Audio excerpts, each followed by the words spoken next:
안녕하세요. 빠르게 다 보는 뉴스, 메타뉴스입니다. 12월 26일 국내 코로나 감염자 4,207명, 재원 위중증 1,081명, 사망자 69명입니다. 미국 17만 8,789명, 독일 1172명, 프랑스 2만 7,697명, 일본 225명, 중국 208명입니다.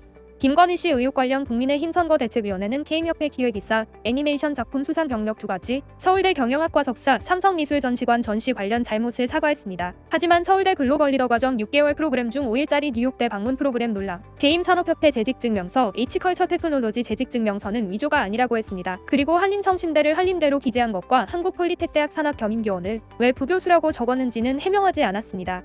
암튼 맞네요. 김건희 씨의 사과에 대한 평가가 엇갈리는 가운데 윤석열 후보는 27일 새신승비위원회 유튜브 채널을 통해 본인이 사과를 결정하고 사과문도 직접 썼다고 밝혔습니다. 네, 직접 쓴 것 같아요. 김건희 씨 사과 관련 반응입니다. 민주당은 남편에 대한 사과였다고 하였으며 정의당은 알맹이가 빠진 사과다라고 했습니다. 국민의힘 이준석 대표는 아쉽더라도 용기를 봐달라, 김종인 위원장은 장애물 하나 제거됐다, 홍준표 의원은 국민의 분노를 가라앉힐 수 있겠냐며 발언했습니다. 각 포지션별 멘트가 나오네요. 김종인 국민의힘 선거대책위원장은 후보가 정책적으로 약손한 것을 자기 생각과 맞지 않는다고 반대하는 것은 아무런 도움도 되지 않는다며 지적했습니다. 아주 적절한 시기의 말이었습니다. 민주당은 27일 윤석열 후보의 대장동 방문 계획에 대해 부인이 사과하자 바로 대장동 방문하는 네거티브 선거 전략이라며 화천대유 50억 클럽과 부친 연희동 주택거래, 부산저축은행 대출 비리 등 의혹을 밝히길 바란다고 했습니다. 윤석열 후보 타이밍 기가 막힙니다. 이 후보는 산후조리원 주재 간담회에서 치적인 여주 공공조리원 지원자가 줄을 선다는 발언과 함께 공공산후조리원 확대하기로 밝혔습니다. 윤석열 후보는 김건희 씨 사과 기자회견에 앞서 생계급여 대상자 확대, 아동, 노인, 장애인 85만 명 추가 급여 지원을 약속했습니다.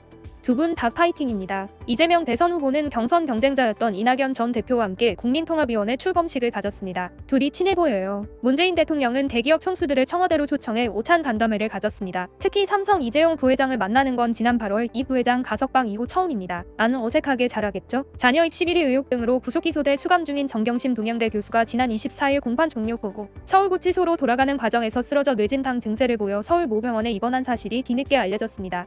입원 중인 정 교수는 현재 가족을 포함해 면회가 불어대고 있습니다. 불행이 겹치네요. 전남 순천의 한 야산에서 발생한 산불이 20시간 만인 오전 11시 반에 꺼졌습니다.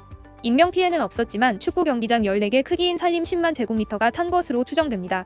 오전 11시쯤 경기 하남의 한 가구 제작 공장에서 불이 나 1시간 반 만에 큰 불길이 잡혔습니다. 겨울철 불조심 또 조심해요. 오늘부터 코로나19 방역수치로 피해를 본 소상공인들에 대한 방역지원금 지급이 시작됐습니다. 업체 한 곳당 100만 원씩 받을 수 있는데 오늘 내일 이틀 동안 만 사업자 등록번호 기준 헐짝제를 시행합니다. 자영업자들은 방역수칙으로 인한 받은 피해가 훨씬 크다며 집단 유업을 예고했습니다. 보상이 너무 작긴 해요.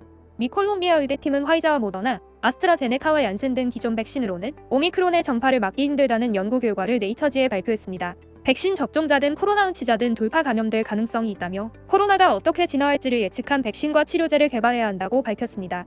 산 넘어 산이네요. 서울시가 27일 오늘 재개발 대상지 25곳을 최종 발표합니다. 2025년까지 모두 13만 가구가 공급되는 곳으로 1차 선정지로 종로구 창신동과 여의도 시범아파트 등 60여 곳이 올라와 있습니다. 민간 주도의 개발을 정비 계획 수립 초기 단계부터 공공이 지원하고 절차도 간소화됩니다. 서울 집값도 오르나요? 환경부와 국립공원공단은 전국 21개 모든 국립공원에서 해넘이 또는 해맞이 행사를 전면 금지한다고 밝혔습니다. 올해는 될 줄 알았어요. 내년 7월 30가구 이상 공동주택에 대해서 시공 이후에 바닥 충격음을 측정해 소음 차단 효과를 확인하는 층간소음 사후 확인 제도가 도입됩니다. 성능의 기준이 미달하면 건설사는 보안 시공 등 개선 권고를 받습니다. 광고라고요? 여성가족부는 성희롱 성폭력 피해자에 대해서 휴가나 부서 재배치 등 보호 조치를 의무화하는 법 제도 개선을 추진합니다. 또한 스토킹 피해자 보호법 제정을 추진하고 스토킹 피해자에 대한 무료 법률 지원을 확대하기로 했습니다. 말만 하지 말고 진짜 해줘요. 중국 업체들이 지난달부터 리튬, 코발트, 니켈 등 전기자동차 배터리의 핵심 원재료 가격을 잇따라 인상하고 있습니다. 압도적인 시장 지배력을 바탕으로 가격 인상과 물량 조이기에 나섰다는 관측입니다. 삼성 SDI, LG에너지솔루션, 국내 중소 모빌리티 업계도 어려움에 빠질 수 있습니다. 중국 진짜 뜨거운 맛을 보여주고 싶어요. 우크라이나가 미국 서유럽 군사동맹인 나토 가입을 추진하자 러시아는 우크라이나 접경 지역에 10만 병력을 집결했습니다. 미국과 러시아가 힘 겨루기 하는 모양새입니다. 불똥이 안 튀길 바래야죠.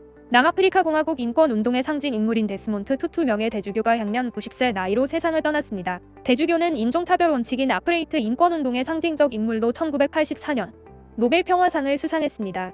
투투 대주교는 지난 1997년 전립선암을 진단받은 뒤 투병해왔습니다.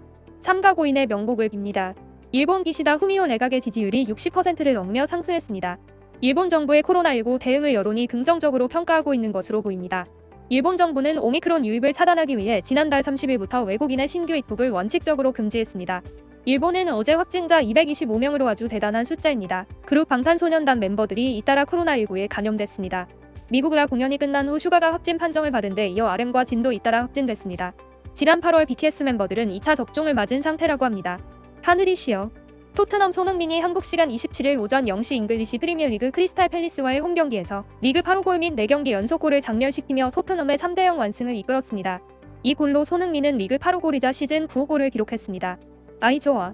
SBS 축구 예능 골 때리는 그녀들은 지난 22일 방송된 대회 중 골이 들어간 순서를 제작진이 조작하여 파문이 일었는데요. MC인 배성재 아나운서는 24일 밤 트위치와 인스타그램에 이러한 사실을 사전에 전혀 몰랐다며 눈시울을 붉혔습니다. SBS 실망이에요. 오늘 아침 내륙지방 영하 10도를 밑도는 맹추위였습니다. 28일 내일 구름 많고 제주는 5에서 10mm 눈이 내리겠습니다. 아침 영하 11도에서 영상 5도, 낮 최고 기온 영상 1도에서 영상 11도입니다. 이번 주 금요일과 토요일 사이 다시 영하 10도를 밑도는 새 및 한파가 찾아올 것으로 예상됩니다. 메타뉴스 오늘은 여기까지입니다. 즐거운 하루 되세요.